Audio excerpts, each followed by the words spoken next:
চলে যাব আমাদের প্রথম অতিথির কাছে। আপনার নামটা প্লিজ একটু বলবেন এবং তারপরে আপনার ঘটনায় যাব আমরা। জি ভাই, আমি রনি মিরপুর 1 থেকে। আজকে যে ঘটনাটি বলবো সেটি আমার এক বড় ভাই মাইনুল ভাইয়ের কাছ থেকে শোনা, এবং সে নিজেও এই ঘটনার সাথে জড়িত আর কি। ওকে। তারা যখন ঘটনাটি হচ্ছে, তারা যখন এসএসসি পরীক্ষা দেয় তখন সে আর তার সাথে আরো 3 জন বন্ধু তারা মিলেই করলো যে এসএসসি পরীক্ষা শেষ, এখন তো হাতে অনেক সময়, তারা তাবলিগে যাওয়ার চিন্তা ভাবনা করলো। ও যেই কথা সেই কাজ, তাদের এলাকার মুরব্বীদের সাথে তারা তাবলিগে যায়। খুব ভালোই চলছিল। প্রথম 3টা মসজিদ পরে 4 নম্বর যে মসজিদটা পড়লো সেটি হলো গাইবান্ধা জেলার একটা জায়গায়, গ্রামের দিকে জায়গায়। তারা গেল প্রথম দিন সকালে, সারাদিন খুব ভালোই কাটলো। রাতে তারা যখন এশার নামাজের পরে তারা যখন শুতে যাবে তখন মসজিদের ইমাম যিনি তাদের বলল যে প্রথম কাতারটা ফাঁকা রেখে তারপর শুইতে। এখানে বলে রাখা ভালো যে মসজিদটা অনেক আগের, মসজিদটা অনেক পুরনো ছিল। জি। তারা কারণ জিজ্ঞেস করাতে ইমাম বলল যে এখানে প্রচলিত আছে জিনরা নামাজ পড়ে, এই জন্য এখানে যারা তাবলিগে আসে বা রাতে যদি কেউ থাকে প্রথম কাতার খালি রেখে তারপর শোয়, এরকম একটা। আচ্ছা। তো তারা যেই কথা যেরকম বললো সেভাবেই প্রথম একটা কাতার খালি রেখে ফাঁকা রেখে তারপর তারা শুলো যে যার মতো।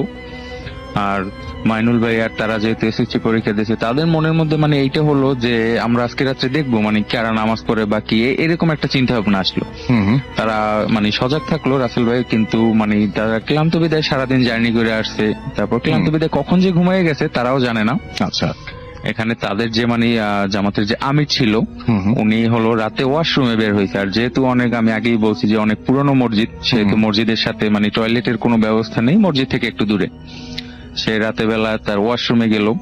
ওয়াশরুমে যাওয়ার পরে সে ওয়াশরুমের কাজ শেষ করে সে যখন ইতে আসলো হাত মুখ ধোয়ার জন্য, এখানে আরেকটা বিষয় হলো ওখানে যে পুকুরটা ছিল, পুকুরের 2টা ঘাট ছিল। একটা মসজিদমুখী ঘাট, মসজিদে সচরাচর সবাই উজু করে, আর একটা অপর সাইডে ঠিক তার অপর সাইডে একটা ঘাট। সে মসজিদের ঘাটে বসে উজু করা যখন শুরু করলো, কিছুক্ষণ পরে দেখলো যে অপর দিক থেকে তার মতো ছায়া, একদম তার মতো দেখতে কে যেন একজন উজু করছে, এরকম একটা ছায়া দেখতে পেলো। সে কিছুটা বিব্রত বোধ হলো যে এরকম তো হওয়ার কথা না, বা আশেপাশে কেউ নাই, বা আমার নিজের ছায়া আমি নিজে দেখতেছি, এরকম। সে ভয়ে ভয়ে দোয়া দুরুদ পরে উজু করে চলে গেল মসজিদে। সকালবেলা ফজরের নামাজের পরে সে আবার ইমামের কাছে জিজ্ঞেস করলো যে ভাই, আমি রাতে ওয়াশরুমে বের হয়েছিলাম, তো আমার সাথে এরকম এরকম ঘটছে। তখন হুজুর বলল যে আমার এটা আগেই বলে রাখা উচিত ছিল আপনাদের, কিন্তু আমার এটা ভুল হয়েছে যে এখানে রাতের বেলা উজু করতেছে অনেকেই এরকম দেখছে যে সে উজু করতেছে, অপর পাশে দেখতেছে যে তার মতো একটা ছায়া, এরকম অনেকেই দেখছে। যাই হোক, সেদিনকার মতো সকালবেলা তো তারা তাবলিগের কাজ, মানুষকে দাওয়াত দেওয়া, সারাদিন দাওয়াত দিল। সারাদিনে তেমন কোনো প্রবলেম হয়নি, শুধু একটা প্রবলেম হয়েছিল, যেটা বারান্দায় তাদের যে আসবাবপত্র, খাবারের বা এমনি যে আসবাবপত্র যেটা রেখে গেছিল ওটা একটু এলোমেলো। সো তারা এটাকে খুব একটা বেশি এরকম নেয় না, নর্মালি নেয় সাধারণত। আর মাইনুল ভাই আর তার ওই যে ফ্রেন্ডরা চিন্তা করলো যে আজকে রাতে তারা জিন দেখবে, এরকম একটা চিন্তা ভাবনা করে সবাই যখন রাতে শুলো এশার নামাজের পরে, তারা চুপি চুপি মসজিদ থেকে বের হইলো। অপর পাশে যে ঘাটের কথা বলা হয়েছিল, যে ঘাটে সাধারণত কেউ যায় না, বা ওই ঘাটে ওরকম দেখা যায়, তারা সেখানে গেল। সেখানে যে তেমন কিছুই একটা দেখলো না। কিছুক্ষণ পরে যেটা দেখলো, একটা আগুনের দলার মতো তাদের মাথার উপর দিয়ে গেল, এবং যে তাদের যে মসজিদটা ছিল মসজিদের ছাদের উপর পড়লো। তারাও সাথে সাথে দৌড়ে যে মসজিদের ওখানে গেল। আর একটা বিষয় হলো যে অনেক আগের মসজিদ, একতলা মসজিদ ছিল, আর মসজিদ ওঠার ছাদে ওঠার কোনো সিঁড়ি ছিল না। তাদের হাতে রাসেল ভাই একটাই উপায় ছিল যে পাশের সাইডের গাছ দিয়ে তারা মসজিদে ছাদে উঠবে। যে কথা সেই কাজ, তারা সেরকম ভাবে উঠলো, ছাদে উঠলো পাশের একটা গাছ দিয়ে মসজিদের ছাদে, কিন্তু তারা কিছুই দেখলো না আর কি। আবার নাইমে আসলো, নাইমে এসে যে যার মতো শুইলো। তাদের একটা বন্ধু যার সাথে মেইন আসল ঘটনাটা ঘটে। প্রিয় লিসেনার, আজকের অত্যন্ত ভয়ঙ্কর হতে যাচ্ছে, কেননা আমরা প্রতিনিয়ত আর যে রাসেল ভাইয়ার ইমেইল এপিসোড সহ তাদের ঘটনা কিন্তু আমরা বাছাই করে আপনাদের সামনে তুলে ধরার চেষ্টা করি, এবং আমরা সকল ইমেইল যেগুলো অত্যন্ত রহস্যময় ভয়ানক ঘটনা সেগুলো কিন্তু আপনাদের সামনে তুলে ধরার চেষ্টা করি। জানেন যে বাছাই করা ইমেইল এপিসোডগুলো এই চ্যানেলের মাধ্যমে প্রতিদিন রাত 10টায় আপলোড করা হয়। যারা এখনো সাবস্ক্রাইব করেননি তারা অবশ্যই চ্যানেলটিকে সাবস্ক্রাইব করুন, কেননা সবার আগে আপনারা ঘটনা পেয়ে যাবেন। চলে যাওয়া যাক। সে রাতের বেলা যখন ওয়াশরুমে বের হয়েছে, সে ওই একই জিনিস দেখতেছে যে মানে একটা আগুনের দলার মতো মানে বাগানের দিকে পড়লো। সে ওয়াশরুমে না গিয়ে দৌড়ে বাগানের দিকে গেল। বাগানের দিকে যেখানে মানে আলোটা পড়ছে সেখানে মানে করলো, মানে খোঁজাখুঁজি করলো বা চারপাশে তাকালো, কিন্তু কিছুই দেখলো না। ঘটনাটা হচ্ছে রাসেল ভাই সে যখন মানে পিছনের দিকে তাকালো, দেখতে পেল যে সাদা আলখেল্লা পরা একটা লোক তার দিক তাকিয়ে খিলখিল করে হাসতেছে। মানে ঘটনাটি দেখার পর সে ওখানেই সেন্সলেস হয়ে যায়। সকালবেলা তারা যখন মানে ফজরের আজান যখন হয়, তখন মানে তারা যখন উঠে নামাজের জন্য, উঠে মানে তার বন্ধুটাকে কোথাও খুঁজে পাওয়া যাচ্ছিল না। সবাই খোঁজাখুঁজির পর মানে অনেক খোঁজাখুঁজির পর তাকে এক পর্যায়ে বাগানের ভিতর পেল। আচ্ছা, তাকে যখন নিয়ে আসলো রাসেল ভাই, তার গায়ে প্রচন্ড পরিমাণ জ্বর, আর সে অজ্ঞান অবস্থায় পায়। চূড়া টুড়া পরে পানি পড়া দিয়ে তাকে কোনো মতে হুঁশ ফেরানো গেল, কিন্তু জ্বর তার কম ছিল না কোনো মতে। তখন তারাই চিন্তা করলো যে তাকে মানে শহরে একটু যে ভালো হসপিটালে মানে ডাক্তার দেখানোর জন্য তারা গেল। এবং মানে যত সময় যাচ্ছিল রাসেল ভাই মানে জ্বর অতই মানে বেড়ে চলছিল, মানে কমানোরই নেই। এক পর্যায়ে ডাক্তার এরপর পরীক্ষা টরীক্ষা করার পর ডাক্তারে বললো যে তাকে বাড়ি নিয়ে যেতে, মানে বেড রেস্টের জন্য।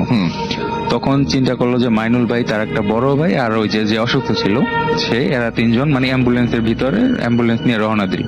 অ্যাম্বুলেন্সের ভিতর বসে রাসেল ভাই মানে সে আবল তাবল বলছিল, মানে এদিক ওদিক তাকাইয়া যে তুমি কেন আসছো, যাও, এইরকম টাইপের হয়েছে। কিন্তু তারা ভাবে যে মানে জ্বরের ঘরে গোলাপ বকছে বা জ্বরের ঘরে মানে অতিরিক্ত জ্বর ভয় পাইছে, এই জন্য হয়তো বা কিছু একটা বলছে। তাকে বাড়ি নিয়ে যাওয়ার পরে রাসেল ভাই সে মানে বাড়ি বৈশা ওই রকম তার রুমের ভিতর মানে কাউকে ঢুকতে দিতেছে না, মানে কাউকে সহ্য হইতেছে না, মানে এরকম আবল তাবল বলতেছে। তারপর তারা তাদের ফ্যামিলির লোকজন চিন্তা করলো যে এর একটা হুজুর আইনা দেখানো হোক, এলাকার একটা বড় হুজুর, মানে খবর দেয়া হলো। হুজুরে যখন মানে তার রুমে প্রবেশ করবে রাসেল ভাই, এই সময় মানে সে বলতেছে যে তুই কেন আসছিস, আমি যাব না, মানে এইরকম এক মানে রাগান্বিত ভাবে এরকম বলছিল। হুজুরে সেদিনকার মতো তাকে দেখে টেকে কোনো মতে বলে গেল যে আমি পরের দিন আসবো। পরের দিন আসার কথা বলে হুজুরে চলে গেল। চলে যাওয়ার পরে রাসেল ভাই হলো যে মানে পরের দিন যথারীতি সময় হুজুরে আসে, সে তাকে আসনে বসায়, মানে যেরকম মানে জিন হাজির করা হয় সেরকম তার শরীরে হাজির করা হলো। তখন হুজুরে জিজ্ঞেস করলো যে তুমি কেন এসছো বা কেন এই ছেলের সাথে মানে তুমি ভর করছো। তখন বললো যে ও আমার ছায়ায় পাড়া দিছে। তখন বললো যে কিভাবে ছায়ায় পাড়া দিছে, বললো যে আমি যখন মসজিদের ছাদে করছি তখন মানে ওরা 4 জন ছিল, ও আমার ছায়ায় পাড়া দিছে। তখন বললো যে মানে ও তো তোমাকে দেখে নাই বা তুমি তো অদৃশ্য, যে ও তোমাকে বললো যে না কোনো কিছুতে কিছু হবে না, ও আমাকে কেন করলো, আমি এই জন্য ওকে শাস্তি দিব। যাই হোক, এভাবে অনেক কথাবার্তা বলার পর রাসেল ভাই এক পর্যায়ে বলে গেল যে আমি এখন যাচ্ছি, কিন্তু আমি ওকে কখনো ছাড়বো না, আমি আবার আসবো, এরকম একটা কথা বলে গেল হুজুরে। তারপর তার অনুযায়ী তাকে একটা তাবিজ দিল এবং বলল যে মানে তুমি এই তাবিজটা খুলবা না, তাবিজটা খুললে তোমার সমস্যা হবে, এরকম একটা কথা বলে হুজুরে চলে গেল। এরপর দেখা গেছে আস্তে আস্তে সে সুস্থ হয়ে যায় এক পর্যায়ে। এভাবে অনেকদিন কেটে যায়। অনেকদিন কেটে যাওয়ার পরে রাসেল ভাই একদিন মানে সে গোসল করার সময় তার তাবিজটা হাত থেকে খুলে গেল, এবং সে মানে নিজেও মানে বুঝতে পারে না যে তার তাবিজ খুলে গেছে, বা মানে তার মানে পুরান ঘটনাটা আর কি সম্পূর্ণভাবে ভুলেই গেল এক পর্যায়ে। তাবিজটা গেল সন্ধ্যার সময়। যেটা ঘটে রাসেল ভাই সেটি হলো যে সে বাজারে গেছে, বাজার থেকে আসার পথে মানে সে একা আসতেছে, মানে অনুভব করতেছে যে তার সাথে সাথে কেউ একজন আসছে বা পাশে কেউ একজন আছে, এরকম একটা মানে ফিল করতেছে। কিন্তু সামনে পিছনে এরকম মানে চতুর্দিকে কোনো কিছুই দেখতে পায় না। সে আবার হাঁটা শুরু করে। কিছু দূর যাওয়ার পর ওই যে লোকটাকে সে দেখে মানে বাগানের ভিতর দেখে যে অজ্ঞান হয়েছিল, সেই হুবহু লোক সেরকম আবার তার সামনে হাজির এবং হাসতেছে। সে উল্টো পথে দৌড় দিল, বাট মানে সে কখন যে অজ্ঞান হয়ে গেছে সে নিজেও জানে না। পরের দিন আর কি সে মানে আবিষ্কার করলো যে সে তার বাড়িতে এবং সেই হুজুরকে আবার ডাকা হলো। ডাকার পরে বলল যে তার তাবিজ খোলার জন্য এইটা হয়েছে, আবার তাবিজ দিয়ে গেল আর বললো যে কখনো খুলবেন না। এখন পর্যন্ত রাসেল ভাই তার সাথে আর কোনো ঘটনা ঘটেনি, কিন্তু মানে সে যখন একা থাকে বা যখন হাঁটে তখন ফিল করে যে হয়তো বা তার পাশে কেউ আছে, কিন্তু মানে তার কোনো ক্ষতি বা তার সাথে আর কোনো সময় দেখা দেয়নি। এই ছিল রাসেল ভাই আমার ঘটনা। চলে যাচ্ছি আমাদের প্রথম ঘটনায়, এবং সেটি যথারীতি একটা ইমেইল, এবং আশা করছি এই ইমেইলটা আপনাদের ভালো লাগবে, আপনাদেরকে অনেক বেশি আনন্দ দেবে। আমি আসলে আজকে যে ইমেইলটাই পড়ছি, পড়ার সময় এত বেশি মনোযোগ দিয়ে পড়ি, আমার মাঝে মাঝে সমস্যা হয় যে লাস্ট উইকে কোনটা পড়েছি আর এই উইকে কোনটা পড়তে হবে আমি ভুলে যাই। আমার কাছে সবগুলোই মনে হয় যে পড়েছি বোধ হয়, এই জন্য মাঝে মাঝে কিন্তু ভুলও হয়ে যায়, তাই না? তো যাই হোক, আমি এখন যেটা করব সেটা হচ্ছে আজকের যে ঘটনাটি সেটি আমি শোনাচ্ছি। আসসালামু আলাইকুম, আশা করছি ভালো আছেন। আমিও ভালো আছি, তবে আমাদের এই জগতে এমন কিছু ঘটনা ঘটে যায় যা সব সময় আমাদের সবাইকে ভালো থাকতে দেয় না। আজ আমার জীবনের তেমনই একটি ঘটনা আমি লিখে পাঠাচ্ছি, এবং ভালো লাগলে পড়ে শোনাবেন। আমার স্ত্রী একজন মিডওয়াইফ, তার পোস্টিং মুন্সিগঞ্জ জেলায় কোন একটি উপজেলা স্বাস্থ্য কমপ্লেক্সে। আমি সিলেটে থাকি, পেশায় একজন কম্পিউটার গ্রাফিক্স ডিজাইনার। যখন আমার স্ত্রীর নতুন পোস্টিং হয় তখন আমাদের একমাত্র ছেলে, তার বয়স ছিল 3 মাস। সেই 3 মাসের ছেলেকে নিয়েই আমার স্ত্রী চাকরিতে যোগদান করেন, এবং তার মাকে অর্থাৎ আমার শাশুড়িকে নিয়েই হাসপাতালের কোয়ার্টারে থাকেন। চাকরির সুবাদে আমি আমার বাড়িতেই থেকে যাই।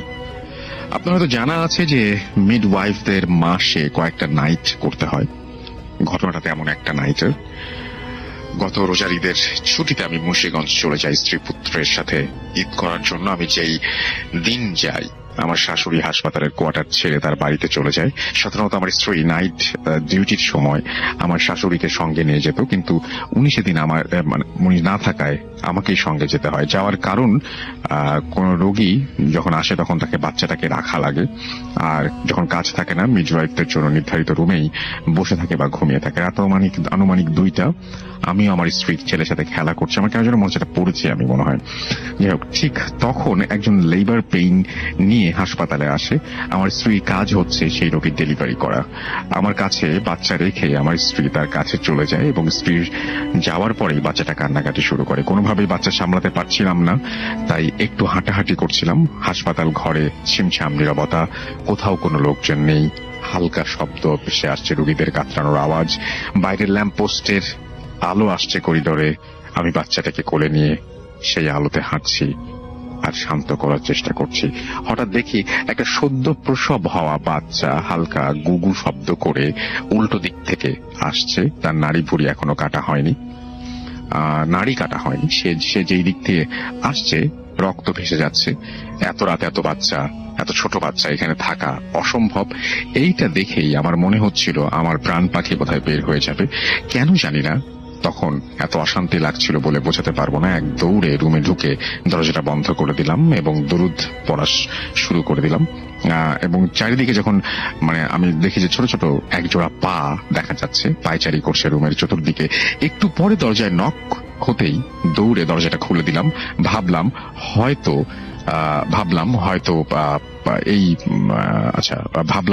আমার স্ত্রীকে খুঁজছে। দরজাটা খুলে আমি শক্ত হয়ে গেলাম। দরজায় একজন মহিলা রক্তে একটু পরে দরজাতে টকটক করে আওয়াজ হলো, এবং আমি ভাবলাম যে আমার বউ নয়তো রোগীর কাছে কোনো একটা লোক এসছে। আমি দরজাটা খুলে দিলাম এবং শক্ত হয়ে গেলাম। দেখি একজন মহিলা রক্তে লাল হয়ে গেছে তার শরীর। আমার দিকে তাকিয়ে হাসতে হাসতে বলল, আমার বাচ্চাটাকে দেখেছেন? এদিক দিয়ে এসেছে। আমার বুঝতে বাকি রইল না মহিলাটি কোন বাচ্চার কথা বলছেন। আমি তখন কথা বলতে পারছি না, চিৎকার দিতে পারছি না, শুধু মনে হচ্ছে আল্লাহকে ডাকছি আর বলছি, আল্লাহ আমার বাচ্চাটাকে হেফাজত করো। মহিলা আবার হাসতে হাসতে শুরু বলল এবং হাসতে শুরু করলো, এবং কোথায় যেন মিলিয়ে গেল। একটু পরে আমার স্ত্রী এলো এবং বলল যে ডেলিভারি করলাম, সেই বাচ্চার মা দুজনই মারা গেছে, কাউকে বাঁচানো যায়নি। আমি তখন আমার সাথে ঘটে যাওয়া ঘটনাটা স্ত্রীকে বলতে যেও বলতে পারলাম না, কারণ প্রথমত আমার স্ত্রী ভয় পাবে, দ্বিতীয়ত আমি হয়তো আর না গেলেও হবে, কিন্তু আমার স্ত্রীকে যেতে হবে সেখানে প্রতিনিয়ত। কিন্তু সেই রাতের ঘটনা কেন ঘটলো সবকিছুই আমার কাছে আজকে অজানা হয়ে গেল। এই ছিল আমার ঘটনা। আমরা চলে যাচ্ছি আমাদের ঘটনায়। ভাই, এই ঘটনাটা আমাকে বলেছে একজন আপনার সিএনজি চালক, সে সিলেটের বাসিন্দা। সে বলে যে অনেক রাত পর্যন্ত সে আপনার সিএনজি চালায়। তো রাত হয়ে গেলে ওখানে সিএনজিটা নাকি বেশ নিরাপদ না আর কি। আচ্ছা, মানে আপনার মানে ছিনতাই হয় আর কি সিএনজির। তো সে আসলে, আমি অনেক রাতে তার সিএনজিতে উঠেছিলাম, তো সে আমাকে বললো, আমি বললাম যে রাত 11টা 11:30 তো কোনো রাত না, তো আপনি এত ভয় পাচ্ছেন কেন? তো সে বলতেছে যে আসলে স্যার আপনি কোথায়, আপনি তো আসছেন ঢাকা থেকে, ওইখানে হয়তো ওটা রাত না, কিন্তু এখানে রাতের বেলা সমস্যা হয়, ছিনতাই। বললাম যে ওকে, আপনার তো মনে হয় না আমি ছিনতাই করবো। না সেটা না, কিন্তু আমি যে যাবো ওখান থেকে আসবো সমস্যা। তো আমি বললাম যে কি কিছু দেখেন না নাকি, ভূত টুতের ভয় পান? তো সে বেশ এড়ায় যাচ্ছে আর কি, কথা বলতে যাচ্ছে না। তো পরে বললো যে জি আমি দেখছি এখানে একবার রাস্তার মধ্যে এরকম দেখছি। কি দেখছেন? বলে যে আমি এরকম রাতের বেলা একটা প্যাসেঞ্জার নিয়েছিলাম আপনার এয়ারপোর্টের ওখান থেকে উঠছে, তো জোর করে আমি থামতাম না, বলে জোর করেই আমাকে থামায় উঠছে, উঠে তারপরে আপনার আসতেছে। তো প্যাসেঞ্জার কথাবার্তা কম বলে, আসতেছে। তো একটা রাস্তা আছে, যে রাস্তাটা আমি প্রসঙ্গত আর কি নামটা বললাম না আর কি, সেখানে আপনার বেশ মানে পরিচিত জায়গা, কবরস্থানটা আছে। তো ওই জায়গাটা আর কি ঠিক করছে আর কি। তো আসতেছে, তো বলতেছে যে যখন নাকি সে কবরস্থানের কাছে আসে, তখন তার কাছে মনে হয় যে সিএনজিটা একটু ঝাঁকি খাচ্ছে আর কি, মানে একটু মানে কেমন ইঞ্জিন করতেছে। তো একসময় কাশতে থেমে গেছে তার সিএনজিটা। এবং ওখানে কিন্তু সিএনজি রাসেল ভাই খোলা, আপনার নাই, যে দরজা নাই, আমাদের যেমন থাকা দরজা নাই। তো বলতেছে, তো স্টার্ট করার চেষ্টা করতেছে, স্টার্ট হয় না, কাশি দেয়। তো মাথা ঘুরায় বলতে গেছে আপনার ওই প্যাসেঞ্জার যে ছিল, যে আপনার পিছন দিকে, যে একটু প্রবলেম হয়েছে দেখতেছি। তো দেখে যে প্যাসেঞ্জার নাই। তো প্যাসেঞ্জার একটু মানে অবাক হয়ে গেছে, হঠাৎ করে চলন্ত গাড়ি তো ছিল, এই মাত্র থামছি। তো সামনে দাঁড়ায় দেখে যে একটা কুকুরটা বেশ বড় সাইজের, আপনার নেকড়ে টাইপের সাইজ হবে, বড়, এবং চোখগুলো জ্বলতেছে, ধকধক করে জ্বলতেছে। তো কুকুরের চোখ কিন্তু সাধারণত লাইটের রিফ্লেকশনে জ্বলে, এমনি জ্বলে না। হ্যাঁ, এটা বেড়ালের চোখ জ্বলে, ওর কুকুর কিন্তু লাইট রিফ্লেকশনে জ্বলে ওঠে। তো ওটা কোনো রিফ্লেকশন ছাড়াই জ্বলতেছে লাইটটা, চোখটা। তো বেশ ভয় পেয়ে গেছে। তো তারপর দেখছে যে কুকুরটা অনেকক্ষণ দাঁড়ায় থেকে আস্তে করে কবরস্থানের সাইডে গেল। ওইটা আপনার মানে কবরস্থান বলতে আর কি আপনার ওইটা মুসলিম কবরস্থান ছিল না আর কি, পাশ দিয়ে যাচ্ছে। তো ওখানে মানে খুব একটা মানে ওই যে হুজুর টুজুর বা এরকম নাই কিছু। তো কাছে চলে গেল। তো যাওয়ার পরে হঠাৎ করে সে দেখলো যে কবরস্থানের কাছে যে কুকুরটা মাটিতে যখন শুয়ে পড়ার মানে মাটির ভেতরে মানে অদৃশ্য হওয়ার মতো, এবং সেখান থেকে আপনার একটা মানে মহিলার অবয়ব বেরোলো, হয়ে গেল আর কি, মানে জাস্ট লাইক ট্রান্সফর্মের মতো। এবং সেটা বেশ উঁচা লম্বা, এবং হেঁটে সে গট করে আপনার ওদিকে চলে গেল কবরস্থানের ভিতরে। এবং সে এত ভয় পেয়েছিল, সে সিএনজি ফেলায় রেখে সে দৌড় দিয়ে ওখান থেকে চলে গেছে। সে আর মানে ওখানে থাকেই নেই। তো তারপর তার জ্বর আসছিল, তো বললো যে এটাই সে দেখছিল ওখানে। ওকে, তো এটা হচ্ছে সিলেটের ঘটনা। ওকে, আমরা ছোট যেহেতু ঘটনা, আমরা আরেকটা শুনে ফিরি তাহলে একদম। আচ্ছা, তাহলে এটা ঢাকার মিরপুরের ঘটনা আসল ভাই। মিরপুর ব্যাক ইন 80 দশকে, 80-85 দিকে এরকম। তো ওইখানে ইব্রাহিমপুর থেকে 14 নম্বর যাওয়ার পথে একটা রাস্তা ছিল বাঁকা। সেই রাস্তাটা আপনার ইব্রাহিমপুর থেকে মানে বেশ বাঁকা হয়ে কার্ভ হয়ে এটা চলে গেছিল 14 নম্বর। আপনার ওখানে একটা কলোনি ছিল, কলোনির ভেতর দিয়ে বের হয়ে যে আপনার মেন রাস্তাটা মিশছিল আর কি। এখন আছে কিনা আমি জানি না, আমি ওখানে যাইনি অনেকদিন। তো ওখানে একটা বড় পুকুর ছিল, ঠিক আছে। তো সেই পুকুরের পাশটা মানে বেশ খোলামেলা, কোনো মানুষজন ছিল না। তো আমাদের এক পরিচিত আন্টি আর কি, উনি তখন প্রেগন্যান্ট, উনি রাতের বেলা ওখানে হাঁটতে বেরোতো আর কি। রাতের বেলা ওনাকে ডাক্তার বলছিল যে হাঁটাহাঁটি করতে, তুমি রাতের বেলা হাঁটতেন। তো একদিন রাতের বেলা উনি হাঁটতেছে ওখানে, তো ওনার সাথে ওনার কাজের মেয়ে ছিল। তো কাজের মেয়ে ওখানে বলছে যে কি জানি একটা সমস্যার কথা বলছে, বাসায় বসে বলছে যে খালাম্মা আমি একটু বাসার থেকে আসি। বলছে আচ্ছা ঠিক আছে যাও। তো উনি বলছে ঠিক আছে, চলে যেতে বলছে। তো কাজের মেয়েটা চলে গেছে। তো উনিও আসলে প্রতিদিন হাঁটে ওখানে, ওনার এত গায়ে মাখে নেই। উনি যখন পুকুরে বাড়িতে যাচ্ছে, এবং তখন কিন্তু রাসেল ভাই ওই ইব্রাহিমপুর বা মিরপুর ওই এলাকাগুলা ওই সময় মানে ইলেকট্রিসিটি থাকা সত্ত্বেও অন্ধকার থাকতো। আচ্ছা, তো উনি যখন নাকি পুকুরটাকে ক্রস করে গেছে, অনেক দূর চলে গেছে আর কি, যে মানে বেশ বড় পুকুর আর কি, দিঘি টাইপের। উনি যখন ব্যাক করে আসতেছে, তো দেখে পুকুরের মাঝামাঝি জায়গাটা মানে পাড়ে আর কি, পুকুরের মানে মধ্যবর্তী জায়গাটা আর কি, পুকুরের মাঝে না, পাড়ের মাঝখানে, ওখানে একটা কিছু বসে আছে। তো সেটা মানে এরকম মাথা পূজা করে মানুষের মতো।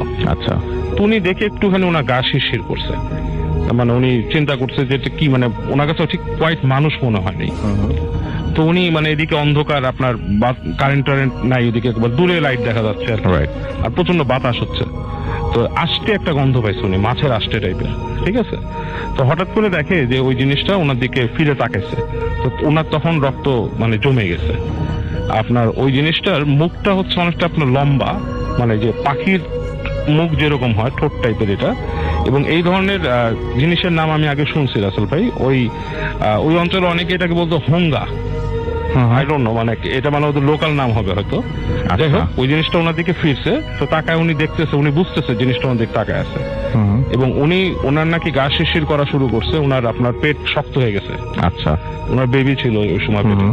তো উনি খুব ভয় পেয়ে গেছে। ভয় পাওয়ার পরও উনি তখন চিন্তা করছে নিজের বেবির কথা চিন্তা করে যে ওনার হাঁটতে হবে। উনি দোয়া পড়া শুরু করছে, হাঁটতেছে। তো উনি যখন দোয়া পড়ছে তখন উনি ওই জিনিসটাকে দেখতেছে না, বাট উনি বাতাস পাচ্ছে, মানে বেশ গাস্টি উইন্ড, এবং ওনার সামনে লাইক কয়েক ফিট দূরে বাতাসের আর কি সার্কেলিং, লাইক টুইস্টার টাইপের ছোট ছোট বাতাসের হচ্ছে। আচ্ছা। তো এরকম করতে করতে ওনার বাসায় উনি পৌঁছালো। বাসায় পৌঁছানোর পর তো উনি খুব ভয় পাইছে এবং কাজের মেয়েকে খুঁজে পাইছে। এর মধ্যে ওই দিন রাতের বেলা বৃষ্টি হলো অনেক, এবং উনি যখন শুয়ে আছে তখন উনি দেখছে যে ওনার ওই বাসার মধ্যে কারেন্ট নাই, তো প্রচন্ড বৃষ্টি হচ্ছে। তো উনি নাকি দেখছে যে ওনার রুমের মধ্যে ছপ ছপ করে, বাসার ওই আঙ্কেল ছিল না, আঙ্কেল তখন বিজনেসের কাজে বাইরে ছিল। তো উনি দেখে যে বাসার মধ্যে ছপ ছপ করে শব্দ করে কি একটা আসছে। আচ্ছা। পাশ থেকে ছপ ছপ শব্দ হচ্ছে, এবং ঠিক কাছে এসে যখন দাঁড়াইছে ওই জিনিসটাই, এবং ওনার দিকে মানে বেশ নিচু হয়ে হাত দিতে গেছে ওনার গায়ে। তো উনি চিৎকার করে উঠছে। চিৎকার করে ওঠার পর কাজের মেয়ে আসছে, এবং নিচতলা একটা বুড়ি মহিলা ছিল, উনি আসছে। উনি এসে আপনার দোয়া দুরুদ পড়ছে, বলছে যে তুমি মনে হয় বাজে স্বপ্ন দেখছো বা বাইরে গেছিল, বাজে বাতাস টাতাস লাগছে। আশ্চর্যের বিষয় রাসেল ভাই, ওনার রুমে যে ফ্লোর ছিল, ফ্লোর কিন্তু ভিজা ছিল, এবং ইটস লাইক এ ফুটপ্রিন্ট টাইপের আর কি। মানে মনে হচ্ছে যে আমরা যেমন যে স্কুবা ডাইভিং যখন করে পায়ের মধ্যে এক ধরনের ফিং টাইপের পরে কিন্তু পায়, ঠিক আছে। আচ্ছা। ওরকম লম্বা লম্বা ফিং টাইপের ভিজা মানে দাগ ছিল, মনে হচ্ছে যে কেউ মপ দিয়ে কেউ টান দিচ্ছে জায়গাটা। এবং পরবর্তী জায়গাগুলো মুছে নেয় ওই বুড়ি মহিলা দোয়াটা পড়ে, এবং ওনার অনেক তখন সমস্যা হয়, কমপ্লিকেসি হয় প্রেগন্যান্সিতে বেশ। এবং উনি তারপর থেকে ওই স্বপ্নগুলো অনেকদিন দেখতো আসলে। আচ্ছা। এবং মানে পরবর্তীতে এই জিনিসটা অন্য সমস্যা, বাচ্চা হওয়ার পর বাচ্চাও ভয় পেত, হাতের মধ্যে তখন হুজুর টুজুর দিয়ে আপনার লাগাইছিল, তাবিজ লাগাইছিল। Okay, thank you very much. Thank you so much. আমরা চলে যাব আপনার ঘটনায়, এবং আপনার ঘটনা শুনে আসি আপনার কাছ থেকে। থ্যাংক ইউ রাসেল ভাই। জি। তো আমি সরাসরি ঘটনায় চলে যাচ্ছি। আমি এটা 2010 সালের দিকের ঘটনা। জি। তখন আমি ঢাকা ইউনিভার্সিটি থেকে পড়াশোনা করে আমার এলাকা খুলনাতে জি। চাকরির জন্য চলে যাই। ওখানে একটা লোকাল সংস্থায় চাকরি করি তখন। জি। আমার কাজের স্বার্থে আমাকে বিভিন্ন দিকে মুভ করতে হতো। তো আমি মোটর বাইক ভ্রমণটা বেশ ভালো লাগতো আমার, ফলে আমি একটু দূরের রুটগুলোতে আমি মোটর সাইকেলেই যেতাম। তো ওই দিন আমাদের যাওয়ার কথা ছিল বরিশালে। তো খুলনা রূপসা ব্রিজ পার হওয়ার পর একটা এরিয়া আছে খুরদির বটতলা, এটা মংলা রোডের দিকে যাচ্ছে। তো এই রাস্তাটা নিয়ে অনেক ঘটনা আছে, আমি ভবিষ্যতে আলাপ করব, এবং ওখানকার লোকাল মানুষ জানে এটার সম্পর্কে। তো এই রাস্তায় দেখবেন সোজা রাস্তা, তারপরেও এখনো টাঙানো আছে যে দুর্ঘটনা প্রবণ এলাকা, এবং দুর্ঘটনাগুলো রহস্যজনক করানো হয়। তো যাই হোক, ওই রাস্তায় আমরা উঠলাম, তখন দুপুর 12:30 কি 1টা। আমার সাথে আমার মামা মোর্শেদ ও ছিল, ও কোনো কারণবশত আমার সাথে যাচ্ছিল সেদিন। তো আমরা জাস্ট 2-3 কিলোমিটার পার হয়েছি ওই রাস্তাটা। এরপরে হঠাৎ করে আমি খেয়াল করতেছি আমার মোটরসাইকেলের হ্যান্ডেলটা বাম দিকে টার্ন নিচ্ছে, এবং আমার কোনো নিয়ন্ত্রণ নেই, মানে কেউ যেন জোর করে আমার হ্যান্ডেলটা ঘুরিয়ে দিচ্ছে। তো আমি বুঝলাম যে সামথিং রং। আমি তখন যেটা করলাম, প্রথমত খুব ঠান্ডা মাথায় আমার ক্লাসটা চেপে ধরলাম, এবং আমি এক্সেলারেটরটা আস্তে আস্তে কমানো শুরু করলাম, এবং পা নামিয়ে দিয়ে কোনোভাবে গাড়িটাকে নিয়ন্ত্রণ করলাম। কিন্তু ততক্ষণে আমি কিন্তু মাটিতে চলে গিয়েছি রাস্তার পাশে, এবং বাঁশঝাড়ের কাছে যে গাড়িটা থামলো। তো আমার মামা পেছন থেকে বলতেছে যে তুমি তো বহুবার তোমার সাথে মোটরসাইকেল চলছি, এরকম ঘটনা ঘটেনি, কি হয়েছে? তা আমি বললাম যে আসলে আমিও বুঝতে পারছি না কি হয়েছে, আমার মনে হচ্ছে সামথিং রং। এবং তার কিছুদিন আগে থেকে কিছু ঘটনা ঘটছিল আমার সাথে, যার কারণে আমার মনে হচ্ছে সামথিং রং। তো আমি বললাম যে মামা আজকে আর যাবো না, চলো আমরা ফিরে যাই। তো ঘটনা এখান থেকে শুরু। আমি ফিরে আসলাম, বাসায় এসে শরীরটা ভালো লাগছিল না। তো আমার আব্বা আম্মার যে ঘর, ওই ঘরের খাটটা বেশ বড়, পুরনো আমলের খাট। তো ওই খাটটা মাঝামাঝি জায়গায় যে আমি ঘুমিয়ে পড়লাম, মানে শরীরটা ক্লান্ত, টেনশন, ঘুমিয়ে পড়লাম। তো হঠাৎ মনে হলো কেউ যেন আমাকে অনেক উপরে উঠিয়ে দিল এবং তারপর একটা আছাড় খেলাম। হুম হুম। তা আমি জাস্ট নিজেকে আবিষ্কার করলাম যে আমি নিচে পড়ে আছি এবং আমার ভুরু, আপনাকে দেখেছি কাটা আছে, এই জি। ভুরুটার অংশ কেটে গেল এবং মানে পুরা গেঞ্জি রক্তে ভিজে গেল। জি। তো সাধারণত ছোট্ট একটা কাটা এবং খাট থেকে পড়া, এতে কিন্তু এত বড় রক্ত যাওয়ার কথা না। জি। তো যাই হোক, আমি খুবই হতভম্ব হয়ে গেলাম যে এরকম একটা ঘটনা ঘটলো। নিজের কাছে একটা এম্বারেসিং লাগতেছিল যে খাট থেকে পড়ে তো সাধারণত এরকম হওয়ার কথা না। যাই হোক, তো আমি এতটুকু আমার মনে আছে যে আমি যে পড়ছি উপর থেকে কেউ একজন আমাকে মানে খাট থেকে না, খাট থেকেও 2-3 ফিট উপরে নিয়ে গেছে, এরপর বাড়ি মারলো। জি। তো এরপরে আমি কিছুদিনের মধ্যেই আমার রুম, যেটা পাশের রুম, সেখানে রাত্রে আমি এবং আমার ওয়াইফ এবং আমার ছোট ছেলে, ও সাথে আছে আফনান, আমরা ঘুমের প্রস্তুতি নিয়েছি। ও অলরেডি ঘুমিয়ে গেছে। 2010 সালের মাঝামাঝি সময়ের ঘটনা। হঠাৎ আমার জানলায় একটা প্রচন্ড শব্দ। তো আমি আমাদের বলে রাখি যে আমাদের বাড়ির ঠিক আমার জানলার থেকেই পুকুর আছে একটা পিছনে। তো পুকুরের পার আছে, তো আমরা ওখানে তাড়াতাড়ি জানলার কাছে গেলাম। আমি একটা জানলা দিয়ে আমি দেখছি, একটা জানলা দিয়ে আমার ওয়াইফ দেখছে। তোমরা দেখি যে নিচে একটা পাখির মতো কিছু একটা পড়ে আছে, অনেক বড়, ওয়াইড যদি প্রশস্ত বলি 2.5 হাতের মতো হবে, আর জি। লম্বায় হয়তো 2 হাতের মতো হবে। হুম হুম। এখন ওটা ডানাও ঝাপটাচ্ছে না, কিছু না, কিন্তু পড়ে আছে। এরপর জি। কয়েক সেকেন্ড পরে দেখলাম ও আস্তে আস্তে উঠতেছে এবং ওর কোনো মাথা নেই। ও উড়ে জাস্ট 5 থেকে 7 হাত, আমাদের পিছনে লাইট পোস্ট আছে, তো লাইট পোস্টে দেখতেছি, পুকুর পাড় দিয়ে যে রাস্তাটা, ওখানে লাইট পোস্ট আছে, দেখতেছি যে ও উঠছে এবং জাস্ট 10 হাত সামনে যে ভ্যানিশ হয়ে গেল। আচ্ছা। একদম কিচ্ছু নাই। আমরা দুইজন দুদিনের দিকে তাকিয়ে আছি যে কি হলো এটা। তো যাই হোক, দোয়াদুর পরে ওই দিন আমরা রাত্রে পার করলাম। তো আমাদের এলাকায় অনেক বড় ভাইদের সাথে কথা হতো বিভিন্ন বিষয় নিয়ে। তো এর মধ্যে একজন আছে টিপু ভাই। তো উনি আমাকে বলল যে একজন তান্ত্রিক টাইপের একজন নারী আছেন, মধ্যবয়স্কা। হুম হুম। উনি হচ্ছেন খুলনা কোয়ে বাজারের পাশে ওনার বাড়ি। আচ্ছা। তো ওনার নামটা আমি বলছি না, যাই হোক। তো ওনার কাছে যেতে বললেন। তো আমি সাধারণত এই জিনিসগুলো নিজেই মানে সমস্যা হলে নিজেই দোয়া দুরুদ পড়ি, বা আমি কারো কাছে যেতে আগ্রহী ছিলাম না। কিন্তু ওদিন এত বড় একটা ঘটনা হওয়ার পর আমি ভাবলাম যে ঠিক আছে, আমি তাহলে যাই। তো টিপু ভাইকে বললাম, ভাই কি ঘটনা ঘটছে আপনার সাথেও শেয়ার করব না এবং ওনার সাথেও শেয়ার করব না, জি। উনি কি বলে দেখি। তো ওনার কাছে গেলাম। উনি যথারীতি ওনার নিজের একটা ঘর প্লাস এই মানুষ যারা যায় ওনার কাছে তাদের জন্য একটা ঘর, যেটা নদীর পাড়ে। জি। এই ঘরের ভিতরে একটা সামিয়ানা টাঙানো, এবং জানেন যে আমি ওখানে দেখলাম প্রচুর টিকটিকি ঘুরছে সামিয়ানার উপরে এবং একটু অস্বাভাবিক। তো যাই হোক, অনেকেই বলে টিকটিকি গোয়েন্দা। তো অনেকে আবার বিশ্বাস করে যে জিনদের থেকেও টিকটিকির রূপ নিয়ে ঘরে তারা বিভিন্ন তথ্য নেয় বা বিভিন্ন ভাবে থাকে। তো যাই হোক, আমি দেখলাম টিকটিকি। তো উনি আসলেন, আসার পর বললাম যে আপা, আমি আসলে যে কারণে এসেছি সেটা আমি আপনাকে বলবো না, আপনাকেই বলতে হবে যে আমি কেন এসেছি। কিছু মনে করবেন না, আপনাকে এরকম একটা পরীক্ষা নিচ্ছি। তো উনি বললেন, উনি হাসলেন, হেসে বললেন বসো। তো উনি কিছু তো পড়লেন, পড়ার পর একটা হাই উঠলো, এরপর উনি চোখ বন্ধ করলেন এবং স্পষ্টভাবে আমাকে বলতে লাগলেন যে ও তুমি কালকে সাদা কিছু দেখেছো এবং সে জিনিসটা উড়ে যাচ্ছে, তাই না? আমি আসলে খুব অবাক হলাম এবং মনের দিক তাকিয়ে থাকলাম।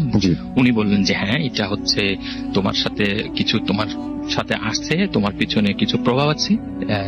এখন তুমি যদি এর থেকে পরিত্রাণ পেতে চাও, কিছু প্রক্রিয়া আছে। তো আমি বললাম যে পরিত্রাণ পেতে চাই, তবে আমি কোনো প্রক্রিয়ার মধ্যে যাব না। তো এরপরে 2015-16 সাল পর্যন্ত আমার সাথে অনেকগুলো ঘটনা ঘটে, যেগুলো আমি সুযোগ পেলে আবার আসবো আপনার কাছে, এসে ঘটনাগুলো বলবো। এবং ওনার কাছ থেকে আমি অবশ্য কোনো ট্রিটমেন্ট নিয়েছিলাম না, কারণ উনি বলেছিল যে আমি ট্রিটমেন্ট দিই, কখনো যদি এই ট্রিটমেন্টে কোনো সমস্যা হয়, দেখা গেল আপনাকে তাবিজ দিলাম, এটা খুলে পড়ছে, তখন কিন্তু আপনার উপর আক্রমণ হবে। তো আমি বলছিলাম যে না, আমি যা জানি সেটার উপরেই থাকি। তো এখন আপাতত সমস্যাগুলো কেটে গেছে, তবে অনেকগুলো ঘটনা আছে যেগুলো আমি আস্তে আস্তে শেয়ার করতে চাই।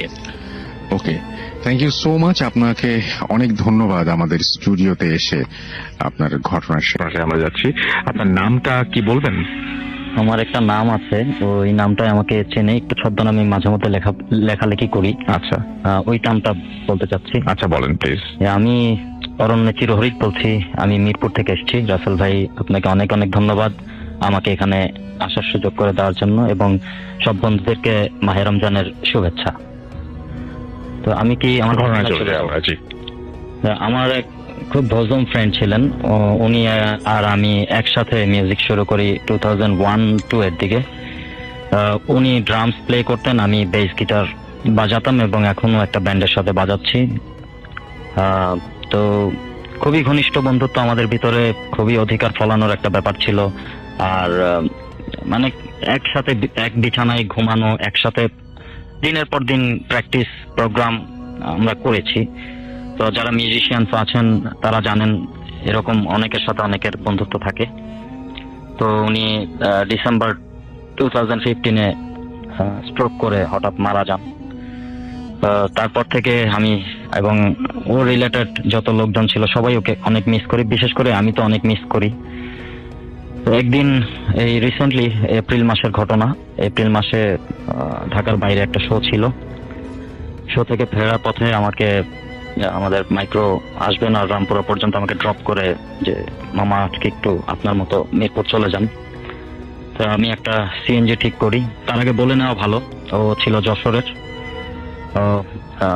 আমার সাথে প্রায় মজা করতো। ওকে যদি কোনো শোতে আমি ইনভাইট করতে না পারতাম যে ভালোই আছিস, মজা করছিস, শো করছিস, আমাকে দিচ্ছিস না, এই কথাটা প্রায় বলতো আমাকে।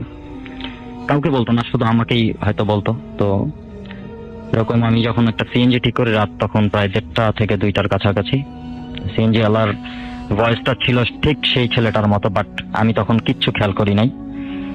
আমি যখন মিরপুরে আমার ফ্ল্যাটের নিচে এসে দাঁড়াই, তখন ওকে আমি 250 টাকায় ঠিক করি। তখন আমি 500 টাকার নোট দেওয়ার পর আমাকে 250 টাকা ব্যাক করে। আমি ঠিক যখন টাকাটা গুনে রেখেছিলাম 250 টাকা, যখন আমি গ্যারেজে ঢুকে পড়ি, জাস্ট আমি শুনলাম যে খুব শো করে বেড়াচ্ছিস, খুব ভালোই আছিস, আমাকে নিচ্ছিস না, আমাকে শো দিচ্ছিস না। আমি স্পষ্ট শুনেছি রাসেল ভাই, আমি এটা একদম নিজের কানে শুনেছেন আপনি? একদম নিজের কানে শুনেছি। হুম। আমি নিজের কানকে বিশ্বাস করতে পারতেছিলাম না যে লিসেনাররা কিভাবে বিশ্বাস করবেন। হুম। আমি ওকে খোঁজার জন্য জাস্ট বের হলাম এবং সিএনজিটা আমি ভ্যানিশ হতে দেখি নাই, সিএনজিটা ওর গতিতে চলে গেল। আর যেটা একদমই অবিশ্বাস্য, যেটা আমি হয়তো এখনো বিশ্বাস করি না, আমার মনে হয় যে আমি টাকাগুলা রেখেছিলাম, বাট আমি আমার গোনা টাকা, আমি শোতে গেলে একটা সার্টেন মানি নিয়ে যাই, আর যেটা নিয়ে আসি সেটা তো আমার পকেটেই থাকে। আমি দেখলাম যে 500 টাকার নোট আমি ওকে দিয়েছি, আমার 250 টাকা ব্যাক পাওয়ার কথা, কিন্তু আমার যে 1000 টাকার নোটগুলো আমার পেমেন্ট, ওইটা এক সাইডে ছিল মানি ব্যাগের, 2টা পার্ট ছিল আপনি জানেন, আরেকটা পার্টে 3টা 500 টাকার নোট। এটা কোনোভাবেই সম্ভব না। আচ্ছা। এই আর এরপর থেকে আমি আসলে রাতে ঠিক মতো ঘুমাইতে পারি না। ওকে আমি প্রায় মানে ওর অস্তিত্ব টের পাই। ওকে, অনেক ধন্যবাদ আপনাকে আপনার ঘটনার জন্য। আমরা চলে যাচ্ছি আমাদের পরবর্তী অতিথির কাছে এবং তার কাছে আমরা একটা ঘটনা শুনবো। এবং আমি শুরুতে জানতে চাইবো যে আপনার নামটা প্লিজ একটু আমাদের বলবেন, যে কি নাম এবং কোথা থেকে এসেছেন, তারপর আপনার ঘটনা শুনবো আমরা। হ্যালো লিসেনার, আমি আসিফ আহমেদ, ঢাকার কেরানীগঞ্জে থাকি। জি। প্রথমেই ধন্যবাদ রাসেল ভাইকে। আমরা ঘটনায় চলে যাই। আচ্ছা, ঠিক আছে। তো ঘটনাটা আসলে আম্মুর কাছ থেকে শোনা। ঘটনাটা ঘটেছিল আমার নানা ভাইয়ের সাথে। আমাদের নানা বাড়ি হচ্ছে বরিশালের স্বরূপকাঠিতে, সন্ধ্যা নদীর পাড়ে। আমার নানা ভাই কাঠের ব্যবসা করতেন। তো উনি সুন্দরবন থেকে কাঠ নিয়ে আসতেন। তো তখন তো এরকম ইঞ্জিন ছিল না, বড় নৌকায় করে 3-4 জন মাঝি মাল্লা নিয়ে কাঠ নিয়ে আসতেন। তো সেবারও উনি কাঠ নিয়ে ফিরছিলেন। তো প্রায় 3 থেকে 4 দিন লাগতো পৌঁছাতে গ্রামে। সুন্দরবন থেকে ফেরার পথে বাইপাসের মতো ছিল, সেখান থেকে গেলে অনেকটা শর্টকাটেই যাওয়া যায়, প্রায় আধা বেলার মতন সময় বেঁচে যায়। তো মাঝি মাল্লারা অনেকটাই নারাজ ছিল যাওয়ার জন্য, ওই জায়গাটা তেমন একটা ভালো ছিল না। তারপরও নানার ওখান থেকেই যাওয়া হয়। তো মধ্যরাতের মতো হয়ে যায়, তখন মাঝি মাল্লারা বেশিরভাগ ঘুমিয়ে গেছে। হঠাৎ 2-1 জন দেখতে পায় যে সরু খালের ওই পাশে যে ঘন জঙ্গল, সেখানে একটা নববধূ হাতে কুপি নিয়ে যাচ্ছে নৌকার পাশে পাশে। তো প্রথমে তারা নিজের চোখকেও বিশ্বাস করতে পারছিল না। পরে ভয়ে নানাকে ডাকে। তো নানাও প্রচন্ড ভয় পেয়ে যায়, সবাইকে দরুদ পরে ফু দিয়ে দেয়। এরপর কিছুক্ষণ পর আর দেখা যায় না। পরে সকাল হয়ে যায়, সন্ধ্যা নদীতে এসে পড়ে নৌকা। তো হঠাৎ ঝড় বৃষ্টি শুরু হয়, প্রচন্ড ঝড়। নৌকা অনেকটাই ডুবে যাচ্ছে, এরকম অবস্থা। তো নৌকা উল্টে যায় এক সময়। সবাই যে যার মতন সাঁতরাচ্ছিল। নানা ভাই অনেকটাই সাঁতরাচ্ছিলেন, কিন্তু শেষ সময়ে আর পারছিলেন না। ঠিক তখনই সে মানে আচ্ছা ভাবে দেখতে পায় যে একটা নতুন বউয়ের মতন একটা মুখ। তো এরপর আর তার কিছু মনে থাকে না। তো পরে গ্রামবাসী তাকে নদীর তীরে খুঁজে পায়। তো এরপর নানা প্রচন্ড অসুস্থ হয়ে পড়েন সেই সময়ে। এরপর আর উনি আসলে ওই অসুস্থতা থেকে আর কখনোই উঠতে পারেননি।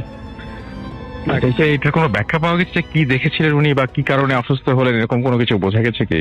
আসলে ওই জায়গাটায় মানে জিনিসটা আপনি কেন প্যারানর্মাল বলছেন? হ্যাঁ, ওটা কারণ কি, ওই জায়গাটা ছিল একদমই ঘন জঙ্গল এবং লোকালয় থেকে প্রচন্ড দূরে।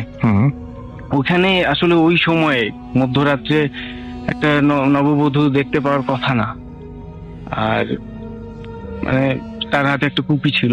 এই বিষয়টাও আসলে তারা কখনোই মানে বের করতে পারেন নাই যে বিষয়টা কি ছিল। মানে সেটা কোনো লোকালয় ছিল না, আপনি সেটা বলছেন? হ্যাঁ, সেটা কোনো লোকালয় ছিল না, এবং সেখানে একটা মেয়ে দেখা বা একজন গৃহবধূকে দেখা খুবই অস্বাভাবিক ছিল যে গৃহবধূ নাকি কুপি নিয়ে দাঁড়িয়ে আছেন। ওকে, থ্যাংক ইউ ভেরি মাচ। আসসালামু আলাইকুম রাসেল ভাই, আশা করি ভালো আছেন। আমি জানি আপনি সবসময় ভালোর দলেই, তাই কিছু জিজ্ঞাসা করলাম না। ভূত এফএমে এটি আমার প্রথম ঘটনা। ঘটনাটি পড়ে শোনালে আমি খুশি হব। আমি রাবেয়া আক্তার কণিকা, বর্তমানে ক্লাস 10-এ পড়ছি। আমি ভূত এফএমের একজন নিয়মিত শ্রোতা। আমি বাটিয়াঘাটা জেলার 1 নম্বর জলমা ইউনিয়নের বাসিন্দা। যাই হোক, কথা না বাড়িয়ে ঘটনায় চলে যাই। ঘটনাটি ঘটে আমার বাবার সাথে। আমার বাবা অনেক সাহসী ছিল। আমার বাবা মসজিদের একজন মুয়াজ্জিন, তাই ফজরের আজান দেওয়ার জন্য মসজিদে যেতে হতো। রাত 3:30 বা 4টার সময় বাবা সাইকেলে করে মসজিদে যায়।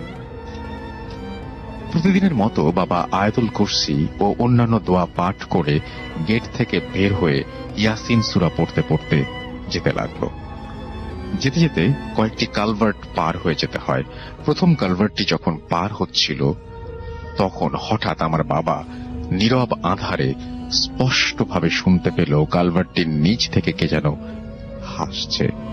সঙ্গে সঙ্গে আমার বাবা বুঝতে পারল যে তার কাঁধ যেন অনেকটা ভারী হয়ে গেল এবং সাইকেলটা ভাইব্রেট করা শুরু করলো।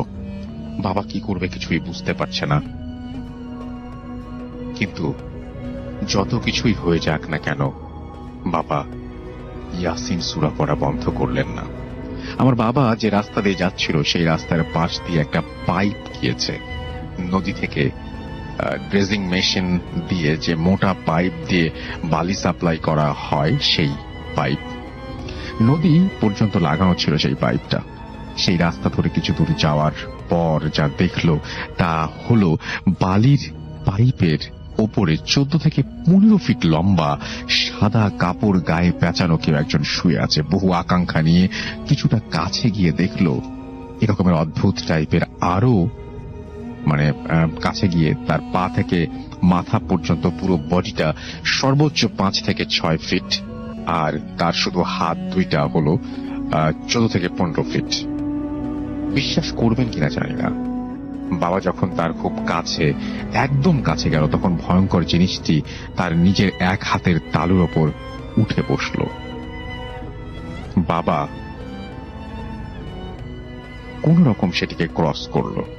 তারপর দ্বিতীয় কালভার্টের কাছাকাছি আসতেই সব নরমাল হয়ে গেল। বাবা মসজিদে গিয়ে আজান দিলেন, নামাজ পড়লেন, তারপর বাসায় এসে সবার সাথে ঘটনাটি শেয়ার করলেন। আমার মা বলল কিছুদিন রাতে মসজিদে গিয়ে থাকতে। কয়েকদিন মসজিদে থাকার পর সব স্বাভাবিক হলো, তখন আবার বাসায় এসে থাকা শুরু করলেন। এভাবে বেশ কিছুদিন কোনো সমস্যা ছাড়াই যাওয়া আসা করতে লাগলেন। কিন্তু বাবা প্রতিদিন রাতের মতো করে একদিন সাইকেলে করে যাচ্ছিলেন ফজরের আজান দিতে। হঠাৎ সেই কালভার্টের কাছে এসে মাথা ঘুরতে লাগলো তার, আর অনুভব করতে লাগলো আস্তে আস্তে পুরো শরীরটা ঠান্ডা হয়ে যাচ্ছে। যখন সামনে তাকালো তখন সবকিছু ঝাপসা ধোয়ার মতো মনে হলো। কোনো কিছু সাইকেলের সাথে বাড়ি খেয়ে আলাদা হয়ে গেল আর সাইকেল থেকে পড়ে গেল। মজার ব্যাপার হলো ওই বস্তুটি যেটি সাইকেলের সাথে ধাক্কা লেগেছিল সেটির কোনো ওজন ছিল না। বাবা উঠে বসতে চাইলো কিন্তু পারল না, যেন কোনো জড় বস্তু হয়ে গেছে। কোনো মতে যখন পাশ ফিরে তাকালো দেখলো 15 ফিট হাতওয়ালা মানুষ সাইজের বস্তুটি তার পাশে শুয়ে আছে। সেই ভয়ঙ্কর বস্তুটি তার নিজের একটি হাতের ওপর উঠে বসল। বাবা খেয়াল করল সেই বস্তুটির হাত মাত্র একটাই। আগেরবার যখন দেখেছিল তার 2টা হাত ছিল এবং তখন সে হাতের উপরে উঠে বসেছিল। তার যেই হাতটা ছিল না সেই পাশের অংশটি বাবার বর্ণনায় কোনো গাছের ডাল মুড়িয়ে ছিঁড়ে গেলে যেমন দেখা যায় পাইপের পাশে পড়ে আছে ঠিক তেমনই। আবার সাইকেলটা পাশের খালের মধ্যে পড়ে আছে। সবকিছু কেমন যেন ঘোর ঘোর লাগছে। তখন নিজেকে আবিষ্কার করলো যে তার পুরো শরীরে কাদা পানি লেগে আছে। মনে হলো খালের পানিতে গিয়ে পড়ে কাদা পানি লেগে গিয়েছিল। সবকিছু নিজের শক্তির বিপরীতে ভেবে বাবা যখন দৌড় দিবে ঠিক তখনই তার সামনে দাঁড়িয়ে একজন মধ্য বয়সের লোক টর্চ হাতে। বাবা যেন মরেও ফিরে এসেছে। বাবা সেই লোকটাকে ডাকলো। লোকটি এসে বাবাকে বলল আমি বিপদে পড়েছি। লোকটি বলল আমার একটা হাত হারিয়ে গেছে, যদি একটু খুঁজে দিতেন। বাবা হতবাক হয়ে তার কথা শুনে কিছু বিশ্বাস করতে পারছে না। লোকটি হেসে বলল, কি ভয় পেয়েছেন? এই বলে বাবার হাতটা সজোরে টান দিয়ে খালের পাশে নিয়ে বলল, ওই জিনিসটাই। আমার বাবা তাকিয়ে দেখল সেই 15 ফুট সাইজের একটা হাত। হাতটি খালের পানি হতে বের হয়ে হাতের আঙুলগুলো থেকে কেমন যেন আগুনের মতো কিছু একটা বের হচ্ছিল। বাবা কিছু বুঝে ওঠার আগেই লোকটি উল্টো হয়ে খালের পানিতে লাফ দিল, কিন্তু কোনো শব্দ হলো না। বাবা আর কিছু না ভেবে রাস্তা ধরে সোজা দৌড় দিল। জিন্নাপাড়ার মুক্তা কমিশনার কালভার্টে এসে দেখলো একজন রিক্সা চালক বসে বিড়ি টানছে। বাবা সেখানে গিয়ে আবারও জ্ঞান হারালো।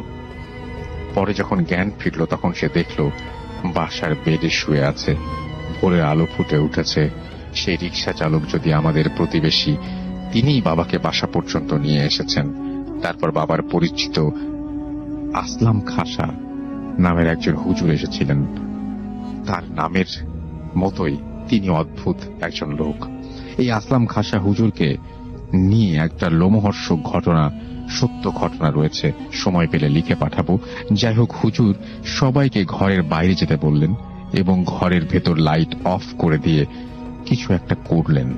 কিন্তু পরবর্তীতে কি হয়েছে জিজ্ঞাসা করার সময় সেই আসলাম খাসা হুজুর কাউকে কিছু বলেননি এবং বাবাকেও জিজ্ঞাসা করেছিলাম, কিন্তু বাবাও কিছু বলেননি। এমনকি ওই দিন সারা দিন পর্যন্ত তিনি কারোর সাথে কোনো কথা বলেননি। বাবার কিছুদিন ধরে প্রচন্ড জ্বর ছিল, তারপর আপনা আপনি সেরে গেল। এর মধ্যে বাবা অনেক শুকিয়ে গিয়েছিলেন, তারপর সুস্থ হয়েছিলেন, পুরোপুরি ঠিক হয়ে ওঠেননি। কিন্তু আজও অজানা যে হুজুর আর বাবা কি এমন জানতো যে আমাদের বলা যাবে না। আর ঘটনাটাই বা কি ছিল জানি না, আজও অজানা। ভালো থাকবেন। এই ছিল ঘটনা, এবং ঘটনাটি খুবই অদ্ভুত এবং আমি আপনাদেরকে বলবো যে হ্যাঁ একদম মানে অবিশ্বাস করার মতো একটি ঘটনা, তাই না? ইন্টারেস্টিং আরেকটা স্টোরি শুনি, চলুন পাপড়ি আপুর কাছ থেকে। Thanks again. ভাই এই ঘটনাটা হচ্ছে আপনার চিটাগাং এর চন্দনাইশ এরিয়ার, আমরা হয়তো আপনার নাম শুনেছেন, মাওলানা আহসানুজ্জামান ইসলাম আমাদি, এটা ওনার বাসা এবং ওনার এরিয়ার ঘটনা। তো ঘটনার মানে ছোট ঘটনাটা কিছু ডিসক্রিপশন আমাকে দিতে হচ্ছে যে ওনার বাসাটা যেখানে চন্দনাইশে যেই এরিয়াটাতে ওনাদের বাসা, সেখানটাতে আশেপাশে প্রচুর খোলা কবর আছে। খোলা কবর মিনস হচ্ছে যে কবরগুলোর বাউন্ডারি নেই, বাসার আশেপাশেই অনেক কবর দেওয়া হয়েছে। একমাত্র মাওলানা আসাদুজ্জামান ফারুকী ওনার কবরটাই মানে মাজার করে করা হয়েছে, যেহেতু একজন রিনোয়েন্ট পার্সন ছিলেন। তো ওনার যেটা আর কি লোকমুখে শোনা এবং যেটা ঘটনা সত্যি যেগুলো, যে উনি অনেক মানুষকে অনেকভাবে হেল্প করেছেন, এই ধরনের জিনে ধরা বা বেশ কিছু বিষয় উনি ওনার অনেক অনেক বেশি ভালো ক্ষমতা ছিল। এবং ছোট্ট একটা জিনিস যেটা, যে সীতাকুণ্ডে এমনও হয়েছে যে সীতাকুণ্ডে যে জায়গাটা উনি আছেন কিন্তু আপনার চন্দনাইশ প্রায় অনেক কিলোমিটার দূরে। আর সীতাকুণ্ডে এমন হয়েছে উনি মারা যাওয়ার পর ওনার ওইখান থেকে কয়েকজন খাদেম আসেন, এসে বলেন যে আহসানুজ্জামান সাহেব এখানে যাচ্ছেন না, তো উনি কোথায়, কয়েকদিন ধরেই যাচ্ছেন না, লাস্ট কয়েক শুক্রবার। তো উনি তো আরো 6-7 বছর আগে মারা গেছেন। উনি ওই লেভেলের একজন মানুষ ছিলেন, এটা খুব মানে প্রমিনেন্ট একটা ঘটনা। যাক, আমি বাসার ডেসক্রিপশনটা দিচ্ছি, যে এটা হচ্ছে আমার ফ্রেন্ড তানিয়া ওর দাদার কথা বললাম। ওনাদের ওইখানে যেটা হয়েছে যে প্রচুর রকমের ইনসিডেন্টস হতো, চন্দনাইশ বর্মা বোধহয় ওনাদের ওই জায়গাটার নাম, প্রচুর প্রচুর বাজে ধরনের ইনসিডেন্টস হতো। একটা সময় সবকিছু আস্তে আস্তে কাম অ্যান্ড কোয়াইট হতে থাকে সময়ের সাথে সাথে। আমরা ওনাদের বাসাটায় যে ওনাদের ঘটনা রেগুলার, ওনাদের বাড়িতে বা আশেপাশে রেগুলার এমন কিছু ঘটনা, মানে যেটা মানে আমরা মুড়ি ভাত খাওয়ার মতো যে একদম রেগুলার সোজা একটা ঘটনা। হ্যাঁ, এটা এরকমই। আমরা গিয়েছি এই লাস্ট ডিসেম্বরে গেলাম, আপনার 20-22 তারিখের দিকে হবে বা 16-17 তারিখ এরকম হবে। আচ্ছা, হ্যাঁ 16 তারিখে, যেহেতু আঙ্কেলের মৃত্যুবার্ষিকী ছিল 16-17 তারিখের দিকে। এই সময়টাতে বৃষ্টি, হঠাৎ করে এই শীতের রাতে বৃষ্টি। তো তার আগে আমাদের ফিক্স ছিল দ্যাট ওয়াজ ফ্রাইডে, ভূতে ফেম শুনবো। তো একটা প্ল্যানিং ছিল যে আমরা আজকে বারবিকিউ করবো and in the meantime আমরা প্রোগ্রামে শুনবো। আচ্ছা, তো তার আগে থেকেই প্রিপারেশন নেওয়া, 10:30-11টার মধ্যে মোটামুটি সবকিছু হয়ে যায়। তো ওর একটা ভাস্তি ছিল, এ খুব বেশি পেইন করছে, মানে আমরা গেছি পর থেকেই আমাদের পিছিয়ে লেগে আছে। একটা সময় ও আমাদেরকে বলছে আন্টি এটা করেন, আন্টি ওইটা করেন। তো ওকে ব্যস্ত রাখার জন্য সে 2 তলা থেকে বারবার বলছে এটা নিয়ে আসো, এটা নিয়ে আসো। মানে ওকে বারবার শুধু এটা বলার পরে সে একটা কাজই করেছে, সেটা হচ্ছে তেল আনতে বলা হয়েছে। আমরা চিকেন করছিলাম আর কিছু ওদের পুকুর থেকে ধরা মাছ ছিল, তো গ্রিল করবে মাছগুলো। তো ওকে বললাম যে তুমি তেল নিয়ে আসো, এবং সে নিয়েও এসছে। ভাজা টাজা মোটামুটি প্রিপেয়ার্ড, মোটামুটি শেষ পর্যায়ে আমি নিচে নামলাম। নিচে ছাদ থেকে নেমে আবার বলছি যে আন্টি মাছের তো শর্ট আছে, চলেন আমরা আর কিছু মাছ ধরে নিয়ে আসি। আচ্ছা, বললাম বাচ্চা মানুষ হয়তো কথার ছলে এমনি হয়তো বলছে। তাও আমি পুকুরের পাশটাতেই গেলাম, এমনি দাঁড়ালাম, জাস্ট কোনো কিছুই না। দাঁড়ানোর পরে সে আমার হাত ধরে টানছে যে আন্টি আসেন না, আসেন না। তো প্রচন্ড অনেকক্ষণ ধরে ওর ঘ্যান ঘ্যানানো সহ্য করছি। একটা সময় ঝাড়া দিলাম, ঝাড়া দেওয়ার পরে আমি দেখলাম যেটা ও আপনার লাইটের আলোতে যত দেখা যাচ্ছে যে ও আপনার পুকুরটাতে ঝাঁপ দিল এই 11:30টার রাতে, শীতের রাতে ঝাঁপ দিয়ে রাস্তা পুকুরের ওই পারে যে খুব বড় বড় করে তাকিয়ে আছে। আচ্ছা, তাকিয়ে ঘাড় ঘুরে চলে গেছে। আমি যে তখন চিৎকার দিব বা আমার আসলে কি করা উচিত আমি বুঝতে পারছেন না, কিন্তু কোনো মতে আমি ওদের ওই এত বড় উঠোনটা পার হয়ে ঘরে এসে তখন আমি চিৎকারটা দিই। আচ্ছা আচ্ছা, সবাই চলে আসে, আমার চিৎকার শুনে সব নেমে আসে। উপর থেকে ফুয়াদ ছিল, তানিয়া, পুষ্পাপু, ওরা সব চলে আসে। তো পুষ্পাপু আমাকে ঝাঁকাচ্ছে যে কি হয়েছে কি হয়েছে। একটু ধাতস্থ হয়ে তখন আমি বললাম যে এই ওর নাম বোধহয় পুতুল ছিল, যে ও কোথায়। তো বললো তো ঘুমোচ্ছে, সেই 7টা থেকে 6টা থেকেই ঘুম। অত রাতে তার জেগে থাকার মানে তার পক্ষে ইম্পসিবল একটা ব্যাপার। আমি বিশ্বাস করছি না যে দেখি সে সত্যি সত্যিই ঘুম। আচ্ছা, তাহলে আমার কথা যে আমাদেরকে তেলটা নিয়ে আসলো, সেখানে আমি একা ছিলাম না, আপু তেলগুলো দিচ্ছে, ফুয়াদ ফ্রাই করছে মানে গ্রিল করছে, আমার কাজিন ছিল, সবাই ছিলাম। তাহলে তেলটা নিয়ে আসলো কে এখানে? সেটাই তো। আচ্ছা, তো এটা গেল। তো এটা নিয়ে তার খুব একটা মাথা ব্যথা করলো না, কিন্তু আমাদের এখন তারপর আমি ভীষণ মানে চোখের সামনে দেখা ভূত দেখিনি, বাট একটা খুব বাজে ঘটনা ফিল করলাম। আমি দেখেছি উপরে যাওয়ার এনার্জি বা শক্তি সাহস কোনোটাই ছিল না। এবং ওদের উপরে দুটো রুম, একটা রুম করে, সেটা হচ্ছে ওই আমার ফ্রেন্ডের ভাইয়ের বিয়ে হবে কিছুদিন পরে, আগ হয়ে গেছে, বিয়ে মানে বউ তুলে নিয়ে আসবে। তো ওরা ওই রুমের মিলাদ টিলাদ কিছুই পড়ানো হয় নাই, ছিলে কোঠায় রুম যেটাকে বলে। তো ওই রুমে বসে ওরা সবাই প্রোগ্রাম শুনবে। ওরা চলে গেছে, ওই রুমে চলে গেছে। এখন ওই গ্রিলের বাটি বা মাছের যে বাটিটা সেটা খুঁজছে, সেটা পাচ্ছে না, ওইটা নাই।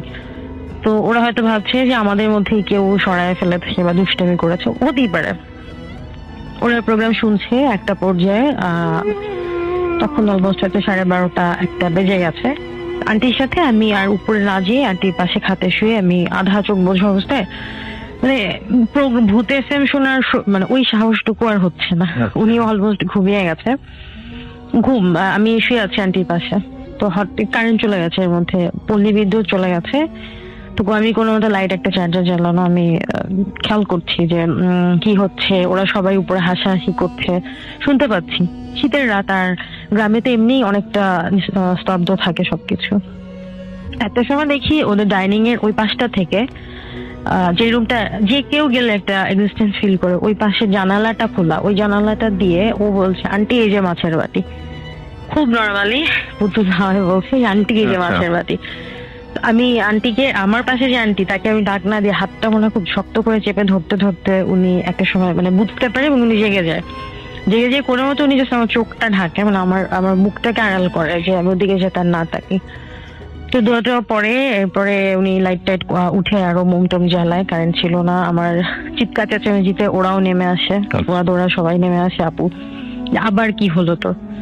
তো এই যে ব্যাপারটা যে ও মাছের বাটি খুঁজছে, মানে একবার চোখের সামনে দেখলাম। এবং ওই টাইমে আন্টি এশিওর করলো যে মাছে তোমাদের তেল নিতে কেউ আসে নাই। আচ্ছা, তাহলে তেল ছাড়া এই বারবিকিউজ এন্ড গ্রিল ফিশ গ্রিল গুলো কিভাবে হলো? সবচেয়ে অদ্ভুত বিষয় হচ্ছে এটা। সেটাই। আর ছবি আমরা তুলেছি, সবাই তুলেছি, তখন ও এখানে প্রেজেন্ট নাই। তো ও ঘুমাচ্ছে, সেই মেয়ে ছোট থেকেই ঘুমাচ্ছে। আর কি রুমটার কথা বললাম, ছাদে যে রুমটা করেছে, ওদের বাসাটা মানে ওই মাওলানা আসাদুজ্জামান ইসলামাবাদী, উনি বলেছেন যে তোমার এখানে হাজার ওই ঘর বন্ধ, ব্যারিকেড দেওয়া, কিছুতেই কোনো কাজ হবে না। আসলে ওই জায়গাটা এতটাই এরকম ছিল। ওদের ছাদের উপরে যে নতুন ঘর করেছে, নতুন বউ নিয়ে আসবে, এটা নিয়ে পরে আমরা আরো কিছু ভয়ঙ্কর ঘটনা এক্সপিরিয়েন্স করে, যেটা ফুয়াদ বলবে। তো আর এই রুমটার কথা যেটা বললাম, যে ডাইনিং রুমটা, এই রুমটাতে আপনি আমি যে কেউ যে যদি পায়ের নিচে ফাঁপা কিছু থাকে, সেটা কিন্তু একরকম ফিল আসে, হ্যাঁ, যে ঠকঠক এক ধরনের শব্দ হয়। বাট ওই রুমটাতে আপনি হাঁটলে বুঝবেন যে ইটস জাম্পিং। আচ্ছা, হ্যাঁ, এটা এবং এর উপরে 2 তলা আছে, মানে 1 তলা ওদের করা আছে। তাই যদি হয়, এটা দেবেও যায় নাই, শুধু ওই রুমটাতে। এবং ওদের ড্রয়িং রুমে যে ওদের কাচারি ঘর যেটা ছিল, ওর দাদা বা ওর বাবার সময় যে ঘরটাতে আপনার লোকজন আসতো, ওই রুমটা দিয়ে হেঁটে বের হওয়ার সময় এক ধরনের একটা ভয় টাইপ, মানে কেমন যেন একটা ফিল হয়। এদের ঘরের দরজা জানালা গুনতেই শেষ। দরজাগুলো নিশ্চয়ই কোনো কারণে দেওয়া হয়েছে, এটা যে কেউ ফিল করতে পারবে যে ওই ঘরটাতে দাঁড়ালে যে একটা বাম্পি ফিল হয়। ইটস নট ফাঁপা বা এই ধরনের কিছু, একটা রুমে। এই ছিল ঘটনা। Thank you very much.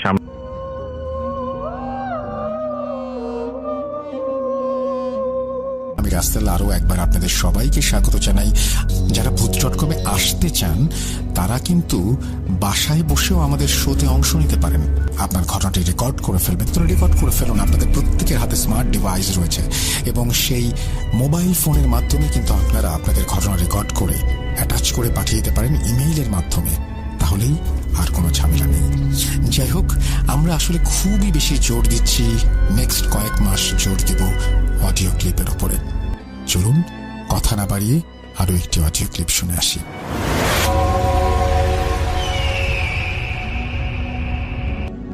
আসসালামু আলাইকুম, আমি মাহমুদ সোহাইব, বগুড়ার এয়ারপোর্ট এলাকা থেকে। ভাইয়া, আমি উপস্থিত যে অডিয়েন্স গুলো আছে তাদের উদ্দেশ্যে বলবো, এখন পর্যন্ত যারা ভূত এফএম ঘটনা শুনছেন, আমি আপনাদেরকে বলতে চাই যে আপনারা এই ঘটনাটিও শেষ পর্যন্ত শুনবেন, কেননা এই ঘটনাটা অত্যন্ত ভয়ঙ্কর একটি গ্রামের ঘটনা। তো চলুন আমরা সরাসরি ঘটনাতে যাই। ঘটনাটি কোথাকার সেটা একটু বলে দিলে ভালো হয়। সেটা হচ্ছে বাংলাদেশের উত্তর দিকের এক দূর দূরান্ত গ্রামের নাম ধলেশ্বরী, চরের শেষ মাথায়। গ্রামের নাম ধলেশ্বরী এবং সেটা চরের শেষ মাথার গল্প। গ্রামের লোকেরা বলে সেখানে নাকি রাতে কেউ বাইরে বের হয় না। কারণ কি, সেখানে কালো রাতের মানুষ নামে এক অজ্ঞাত ভয়ঙ্কর সত্তার গল্প ছড়িয়ে আছে বহু বছর ধরে। চলুন আমরা সরাসরি ঘটনায় চলে যাই। এই ঘটনাটি বছর 5 আগের। গ্রামের একজন মানুষ মকবুল আলী, তিনি অচেতন অবস্থায় এক ভোরে নিজের উঠানে পড়ে থাকতে তাকে দেখা যায় এবং তার গলা শুকিয়ে গিয়েছে দেখে মনে হয়েছে। ঠোঁটগুলো কিন্তু আমরা দেখতে পাচ্ছি যে নীল হয়ে গিয়েছে। তার চোখ দুটো অদ্ভুত ভাবে লালচে। গ্রামের চিকিৎসকরা বলে এটা কোনো রোগ না, যেন ভয় পেয়ে আত্মা বের হয়ে গিয়েছে দেহ থেকে। কিন্তু এখানে আসল রহস্যই কেবল শুরু হয় তার ঘরের ভিতর থেকে।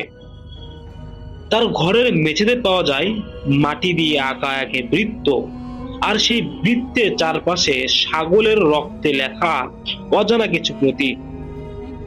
মাটি এখনো ভেজা ছিল, যেন ঠিক কিছুক্ষণ আগেই ওই গোল দাগটা দেওয়া। ঘরের কোণে একটি কালো রঙের মাটির পুতুল দেখা যায় এবং এই পুতুলের গলার কাছে 4টি মরিচ অর্থাৎ 3টি কাঁটা আর চোখের জায়গার কিছু কয়লা দিয়ে ঘষানো। এইবার মকবুলের স্ত্রী রাতে কিছুই টের পায়নি, কিন্তু তিনি একটা কথা বলেছিলেন। রাত 3টার দিকে বুকের উপর তীব্র চাপ অনুভব করলাম, যেন কেউ আমার বুকের উপর বসে আছে। চোখ খোলার শক্তিও পাইনি। এইবার গ্রামের এক বৃদ্ধা রহিমা খালা, তিনি বলেন সেদিন ছিল নতুন চাঁদের রাত, যাকে তারা বলে কালো চন্দ্র রাত। এই রাতে নাকি গ্রামের পূর্ব দিকের জঙ্গলে কেউ যায় না। কথায় আছে এখানে একসময় নিষিদ্ধ কালো জাদুকর জাকির বাসপা তার সাধনা করতেন। বলা হয় সে মারা গিয়েছে অনেক আগে, কিন্তু তার ডাকা শক্তি, সেই শক্তি নাকি আজও মুক্ত অবস্থায় ঘুরে বেড়ায়। রাতের প্রকৃত ঘটনা, মকবুল আলী আগের দিন গিয়েছিলেন ওই জঙ্গলের গভীরে একটা হারানো গরু খুঁজতে। তারপর সেই গরু তো পাইনি, কিন্তু দেখলাম গাছের ডালগুলো বাতাসে বাতাস ছাড়াই বাতাসের মতো লড়ছে, যেমন কেউ লাফানো বা দুলানোর মতো করে একটা গাছের ডালগুলো নাড়াচ্ছে। আশেপাশে যত গাছ আছে সবগুলো স্বাভাবিকভাবে দাঁড়িয়ে আছে, কিন্তু ওই গাছটা শুধু তার ডালপালাগুলো ঝুঁকছে, নড়ছে বাতাসের মতো। ওই রাতে গ্রামের কুকুরগুলো একসাথে ডাকছিল, ভয়ঙ্কর ভাবে ডাকছিল। মসজিদের পাশের পুরনো কুয়ার কাছে লোকজন একটি মহিলা কণ্ঠের কান্না শুনেছিল। সবার ঘাড় শিউরে উঠেছিল। দুর্ঘটনার শেষ মুহূর্তে মকবুলের শরীর 3 দিন ধরে কারো ছোঁয়া নিত না, কারণ সে চিৎকার করে উঠত। তার মুখে একটাই কথা, ওরা আমাকে আবার ডেকেছে, ওরা আমাকে নিয়ে যাবে। বৃত্তের ভিতরে আমি ওদের দেখে ফেলেছিলাম। চতুর্থ রাতে আবার সে নিখোঁজ। শুধু তার ঘরের উঠানে পাওয়া যায় একটা শুকনো পাতা, যাতে লাল অক্ষরে বা লাল রঙে লেখা ছিল, জাগরণের ঋণ শোধ হলো। এরপর গ্রামের নতুন চাঁদের রাত, আর সেই রাতে কেউ আর বাইরে বের হয়নি। মকবুল আলীর নিখোঁজের পর গ্রামের এমন এক শীতল নীরবতা নেমে আসে, যেটা আগে কেউ কখনো দেখেনি। মানুষের মুখে মুখে মানুষজন বলে ওকে ওরা নিয়ে গেছে, বৃত্ত ভেঙে ফেলেছিল, তাই ও আর বাঁচবে না। নিখোঁজের পরের দিন ভোরে গ্রামের ইমাম সাহেব নামাজ শেষে মসজিদের আঙিনায় দাঁড়িয়েছিলেন। হঠাৎ দেখতে পেলেন মসজিদের পূর্ব দিকের পুরনো কুয়ার পাশে একটা ছায়া দাঁড়িয়ে আছে, কিন্তু ছায়াটা মানুষের মতো না, এমন ভাবে টলছে যেন গায়ের হাড়গুলো জোড়া নেই। তিনি দোয়া পড়ে কাছে যেতে চান, কিন্তু মাত্র 3 কদম বাড়াতেই ছায়াটা ধীরে ধীরে কুয়োর ভিতরে নেমে গেল এবং কুয়োর পানি নিজে নিজেই ঘুরতে শুরু করলো। বিরাট চাকা বানানোর মতো আওয়াজ তুললো, ঘোর ঘোর ঘোর ঘোর, এদিকে ঘোর। ইমাম সাহেব পরে বলছিলেন, জীবনে ওই রকম ঠান্ডা অনুভব আমার জীবনে আমি পাইনি, যেন মৃত্যুই আমার পাশ দিয়ে হেঁটে গেল।